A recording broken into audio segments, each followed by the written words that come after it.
Hello and welcome again to my talk for this week. It's good to see you and I hope you're doing well. Thank you to those who joined last week and welcome to this new format of weekly talks. Years ago, when I was a student teacher, we had to role play teaching amongst our peers. It was a dry run for the lesson we were going to teach in a school the next week. It's always been a mystery to me as to why I was expected to teach about dinosaurs in a history class, but that was their curriculum.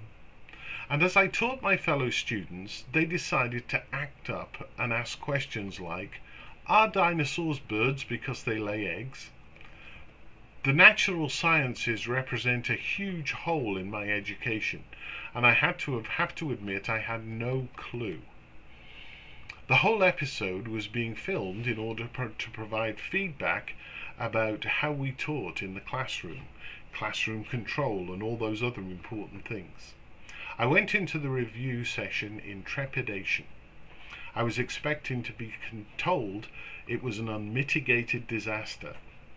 As it turned out, I looked and acted as if I was in complete control.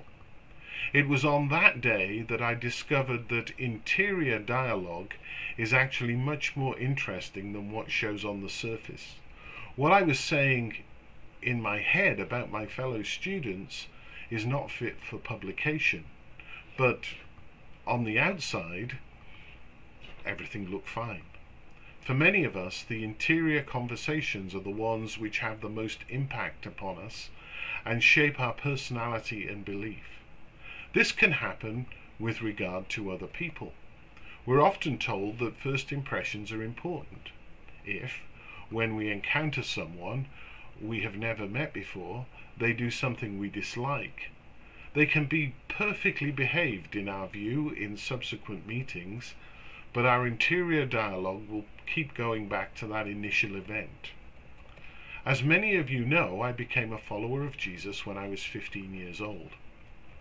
Since then, I've had a pretty constant interior dialogue running. It's not something I ponder every day, but it occupies me at least several times a week. The question I think about is, how do people encounter Jesus in me? Do I put them off so that their thinking about faith stops? Do they see something that makes them think about faith, or are they just not thinking about this stuff anyway? I'm grateful to someone called Roy Biggs for beginning this train of thought in me. I was in high school with Roy. I didn't know him very well, but he was never short of an opinion. One day, soon after I came to faith, I decided to wear a little sticker with the letters Jesus written on it in the shape of a fish. As we were lining up in the school cafeteria, Roy spotted my badge. "Oh, look, everybody," he bellowed. "We've got Jesus over here today." The whole of my 15-year-old self wanted to go and give him a smack, but the interior dialogue says he has a point. Although he doesn't know it, Roy has been making that point over and over for the last 45 years.